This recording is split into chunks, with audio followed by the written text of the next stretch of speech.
Hello, beautiful people, and welcome, to a very quick little banner review. The upcoming banners are quite bad. They are not good, but let's cover them real quickly. We've got Child and Zhongli for the 5 stars, and then the 4 stars we have Noelle, Sayu, and Freminet. Now this is about as bad as it gets for a 4-star lineup. Like, neither of these 3 characters is very strong. Obviously, that doesn't mean that you can't go for them, right? If you really like them, whatever, you don't care too much about meta. You do care about meta, but you're willing to play some suboptimal characters anyways because you like them, whatever, right? Noelle does have some useful constellations. Sayu does have some somewhat useful constellations. Freminet does have some useful constellations. Like, if you do want to play them, their constellations can matter, but like none of these characters really fits that well in any great teams. When it comes to the 5 stars, there's Zhongli and Child. Now, I don't think I'm going to be doing a pre-release on, not a pre-release, an Ask as a GIF on either of them. So I'm gonna get like the important information about my thoughts on the 2 in this video instead. Zhongli is one of the characters of all time. He is effectively a way to change the way that you interact with the game. It removes a certain aspect of having to focus on the enemy's attacks. It doesn't remove the need to focus on the enemy's attacks to like group them properly when they have attacks that make them move and stuff like that. But it does make it so that you don't have to dodge enemy attacks nearly as much. There are some teams where he just doesn't do that much because you're not really reliant on long animations that leave you vulnerable. You're spending a lot of time in iframes, you're swapping a lot, right? In those kinds of teams,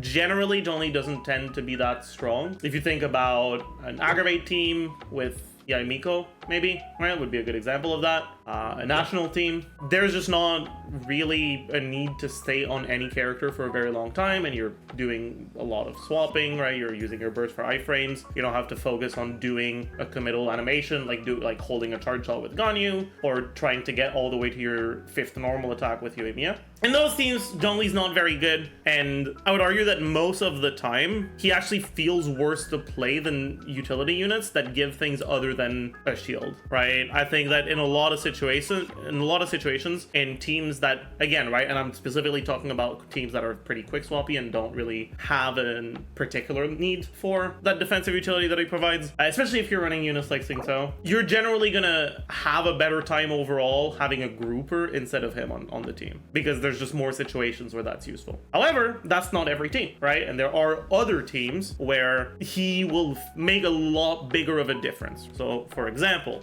this team. I've been playing a lot of Lenny recently in the current Abyss, and I'm recording this right after the Abyss came out. The new Abyss came out in Asia. It still hasn't come out on the American server, but it has come out in Asia, and I borrowed an account to do some testing on that. When enemies are pretty aggressive against Lenny, it does not feel good without defensive utility. It's very difficult to actually have enough time to fully load a charge shot. So it's very similar with Ganyu, I guess. Similar with characters who don't really want to dodge because they want to get all the way to their last normal attack, like Yoimiya, because Yoimiya's last normal attack, well, if you don't get to it, you over your ICD and you start vaping the wrong attack, so you start vaping smaller damage hits, but also the biggest damage hit in her combo is her N5, so not being able to get to it does hurt your damage a decent amount. It's not as bad if you're playing her in like non-vape teams with like Genshin, for example. But yeah, like in Yoimiya teams, right? In Lenny teams, to some extent Wanderer teams, but Wanderer does have some other options that tend to synergize with his teams a bit better than Zhongli. In Hu Tao teams, to some extent, but I don't think it's that bad with Hu Tao because she does have a lot of resistance to interruption, and her animations are non-committal at all, so it's very easy to just move out of the way for attacks because you're never like stuck in an animation with her. But yeah, those kinds of teams, when you're against aggressive enemies,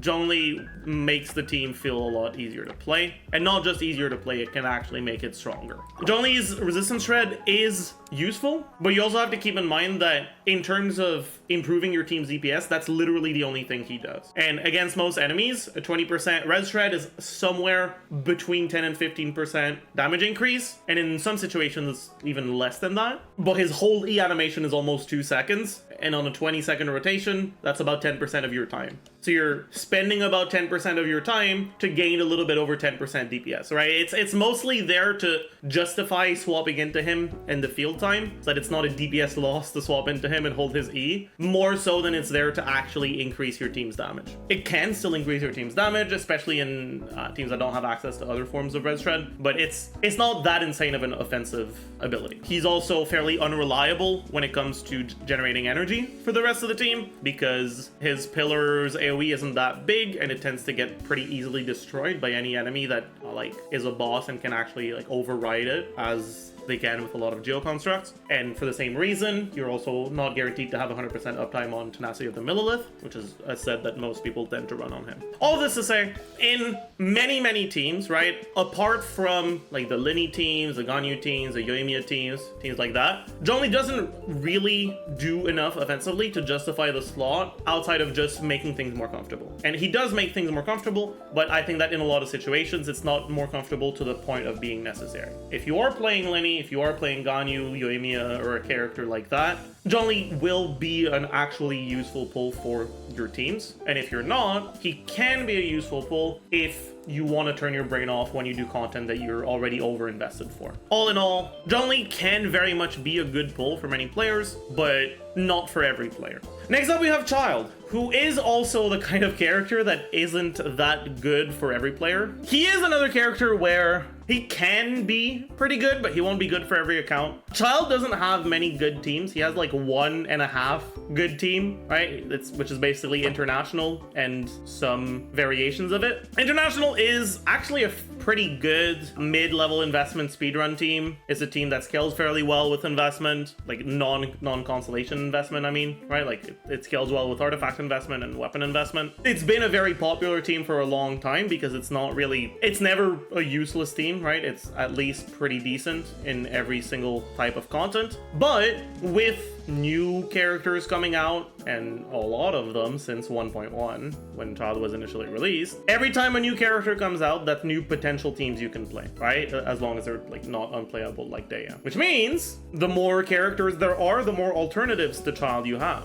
Back around Child's release, if you wanted to play channeling on one side and have a good team on the other side, it was either Rev Meld, which like but doesn't really have a grouper, or you had to start doing some international wannabe stuff. Now, if you want to play channeling on one side and have a good team on the other, you've got a lot of options. So while the team isn't any worse than it was before, it's a lot less important than it was before because there are just a lot more options now. Obviously, he's still fairly strong, but I would say that unless you're specifically going for like speedrun teams, or you find the like Riptide quadratic bullshit really satisfying, which I do, I don't think Child is all that great of a pull, because compared to other teams that do perform similarly, his teams tend to be harder to play. I do want to add a caveat that there is a possibility that in the future we have some Dendro / Electro / maybe even Pyro units that synergize with Hyperbloom or Burgeon in like front-loaded ways rather than sustained ways. And if that's the case, Child is still the character who can front-load Hydro Application the best. I guess I could take a look at Constellations very quickly as well. Zhongli C1 is complete garbage. I think there are more situations where I wish I didn't have it than situations where it does something useful. Zhongli's Pillar is something you can climb, and if you're not thinking about it when you hold your E, you might accidentally run into the pillar after you hold your E, and then you're gonna start climbing, and it's just gonna be very annoying. And when you have a limit of 2, then it's gonna happen on basically every hold E, which just makes it so cringe.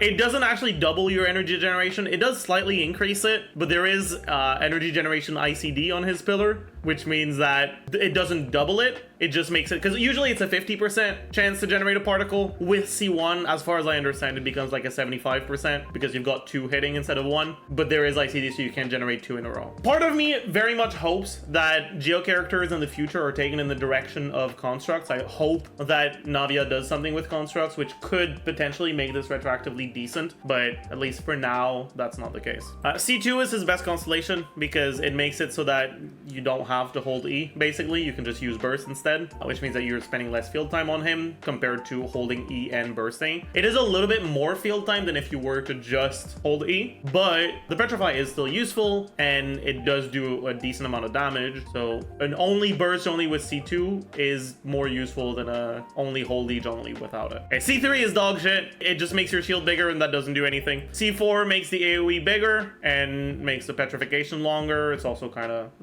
it's all right. C5 is whatever. It makes your burst do a little bit more damage. It's fine if you're building him for burst damage, but otherwise it's kind of dog shit. C6 makes him heal, or makes you heal for a portion of the damage you're taking whenever you get hit while your shield is active. It's pretty whatever. Your character shouldn't be low to begin with Zhongli on the team, so it doesn't really do anything, and it's over Hu Tao. But all in all, it just doesn't do that much. Like, it's not really a bad thing, and it's not really a good thing. It's just whatever. Zhongli's a character where like constellations on him just aren't particularly useful. The reason I have his C1 is because I was going for a 4-star on the banner, and I wish I didn't.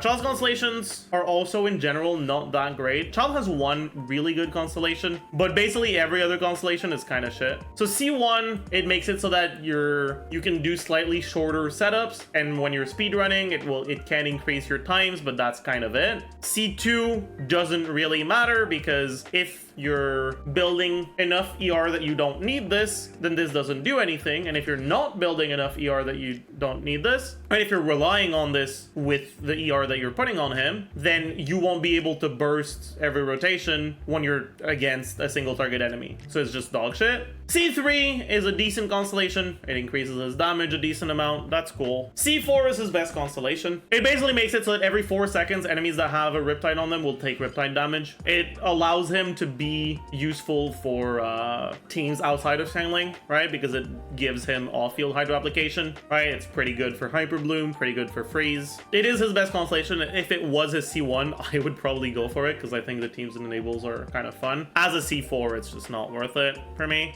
C5 is burst damage. It's nice for making it so that your thresholds to one rotate enemies or to one-shot enemies with a burst are easier to reach. C6 basically doesn't do anything. It resets your E cooldown when you use a melee burst, but you don't really want to use melee burst. The only times where you do want to use melee burst are when you're about to finish the chamber, because range burst restores energy, which makes your ER requirements lower, and has a shorter animation, which means that you can spend more time vaping channeling hits after using his E. So the melee burst is only really useful when this is the last rotation you're doing. And if this is the last rotation you're doing, then restoring the cooldown doesn't do anything. It's pretty decent in non-channeling teams, but again, right, he's generally not played that much outside of channeling teams. All in all, both of these characters have very subpar constellations. I wouldn't really recommend going for any of them. I mean, I don't recommend constellations in general, but like even for vertical investment players that have Primogem saved up, if you want to improve your international team by pulling for 5-star stuff, you're going to be better off pulling for weapons than going for constellations. These are not characters who have good constellations, or going for constellations on like Kazuha or something. Let's talk a little bit more also about the 4-star character constellations. Okay, so you got Sayu's constellations. C1 is like alright, right? Like without C1, if you need healing, she's not going to swirl, but it's not like her swirls are doing much for the team anyways. Like her off-field swirls, like her burst doesn't really do much outside of the healing, so it doesn't really matter if you have this. This, right, the C2 increases the damage of your skill based on how long you stay inside of it, but the only teams where you actually want to stay inside of it for very long tend to be teams that are like focused on reactions, where Sayu's not building attack anyways. So like getting more damage on this doesn't matter, because your skill is doing so little damage to begin with because you're building EM on her in those teams. C3 increases burst talent, which increases her healing a little bit. That's alright, I guess. C4 recovers energy when she triggers a swirl, but her burst kind of sucks, so it doesn't really matter. C5 increases E damage, but very similar to C2. There's just not that many teams where you're actually building her for E damage. And then C6 increases increases her burst damage and burst healing based on her EM. It's fine, right? It's all right. The main thing about Sayu, like it's nice to have her at C0 because she does have some exploration. She does have the passive that makes crystal flies easier to catch. Other than that, there's not really much to say for like going for her being on a banner in Constellations. Then we got Noelle. Noelle's Constellations basically all the way up to C4 are pretty dog shit, but then 5 and 6 are actually pretty good. That being said, she starts off pretty shit. So even with that C5 and 6, she's still not all that great, but she can be all right if you have a good like solid team around her. You've got C6 Goro, stuff like that, right? C1, it makes it so you heal a bit more. You are not playing Noelle as like a healer on your team, like just putting her on the team, right? If you're playing Noelle, you're playing her as your carry, and you're not going to need this much healing if that's the case. C2 decreases stamina consumption of charge attack, but the charge attack is not really that good, so it doesn't really matter. Increase charge attack damage, but also, right? Like you only really do this if you want to do the funny wee.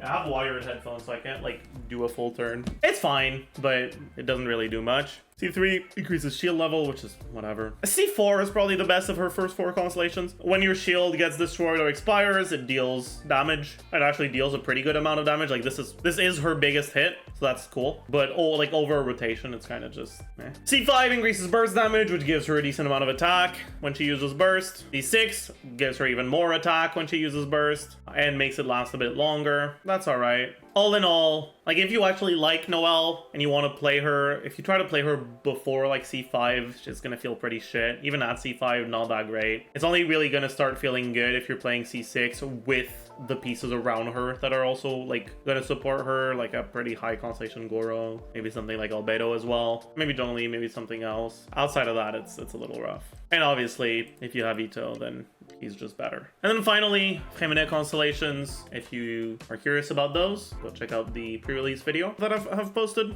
All right, next. Weapon banner. Rust is dog shit. It's only good on Yoimiya. I know that some people think it's good on Child. It's not. It's like a fine weapon on him, but it's like about as good as every other 4-star option on him. Unless you're playing him in teams outside of channeling, right? Like if you're playing him in Taser or something, which just isn't something I would generally recommend. But if you do want to do it anyways, then Rust can be all right, but it's not all that great. Flute, obviously, pretty shit weapon. Nothing else to say here. Sad Greatsword, I mean, it doesn't matter. Who cares about the Greatsword on the banner is true. Then you got Dragon's Bane and Witsith, which are like the best parts of the banner. Dragon's Bane is pretty good. It's really good on Raiden and Hyperbloom and on Hu Tao. On Hu Tao, you have Battle Pass options, which can be better than Dragon's Bane, but if you are a free-to-play player, then Dragon's Bane can be nice. Outside of that, if you're not a Hu Tao player, if you don't like Hu Tao or you don't have her, or if you have her Staff of Home already, it is best installed on Raiden Hyperloom, but you don't need refines on it, which makes it, and because it is a weapon that is available from character banner and standard banner, right? It's not a weapon banner exclusive weapon like Ali Flash, Ali Hunter, and weapons like that. I don't think it's really worth going for it specifically. And when we get to the 5-star weapons, we'll say why it's also just not worth in general to go for this banner at all. Witsith is a weapon that actually does have good refines, and it is pretty good on some characters. This is like the best part of the banner. I'd say that Witsith is one of, if not the best catalysts to have on a banner. Like the Fav is up there as well, and Sak is up there as well, but catalyst characters tend to be less reliant on Fav weapons than sword characters. It's nothing to do with like them being catalysts, it's just the characters that happen to be catalysts don't tend to be very Fav reliant. Then for the 5 stars, Vortex Vanquisher is pretty shit. You have a lot of options for 5-star polearms that are pretty good, like generally versatile. It is not even the best weapon for Zhongli. The best weapon for Zhongli in general is Favonius Lance. If you're doing Whale Zhongli or like you just want his burst to do big damage, it would be Homa, but neither of those weapons are on the banner, so like you don't want Vortex Vanquisher. It can situationally be useful on like Shao, I guess, but even then it's not better than the other 5-star options. It's not really best in slot on anyone, even if it's a signature weapon kinda, so like it's just actively going for this weapon is a bad idea. Then Polar Star is a better weapon. There's a bit more of a reason to try to go for Polar Star. However, 5-star bows, like we also have a lot of good options for 5-star bows, and while it is a good option, there's no character on whom Polar Star is like actually significantly above the other options. And even on the characters where it is above the other options, that's reliant on adapting your rotation for it. So unless like you're specifically a speedrunner trying to push for ever so slightly higher or lower times, I guess, if the rest of the banner was good, it would be fine. But it's not like enough of a justification to go for it. You'd rather go, I mean, if you want a good bow for your child, you're better off going on this current banner, because both of these bow are pretty good for him, and you're guaranteed to get it at most with 2 5-star biddies, right? Because I don't think you can get off banner twice in a row on the weapon banner. So you're guaranteed at most 2 instead of at most 3, and it's a 75% chance to get it on the first shot rather than a 37.5. So if you do want a weapon for child, go on this banner, not the next one. Because the only redeeming quality of the upcoming banner is still worse than the current banner, while this isn't like the objectively worst banner of all time, I think there is no reason to ever go for it. Avoid this banner at all costs. So that's going to do it for the banner reviews. All in all, this is very much a skip banner. Weapon banner is just incredibly bad, or incredibly skip. Character banners, there's an argument to be made for some of the 5 stars, but the 4 stars are pretty bad. So just keep that in mind if you are planning on going for that. You're probably going to get some 4 stars you're not really interested in. But yeah, so that's going to be it for this one. As usual, thanks for watching. All that good stuff. Subscribe, like. You know, we're actually starting to get pretty close to 100,000 subs. That would be pretty cool. Do the subscribe. All right, I'll see you guys in the next one. Bye, YouTube.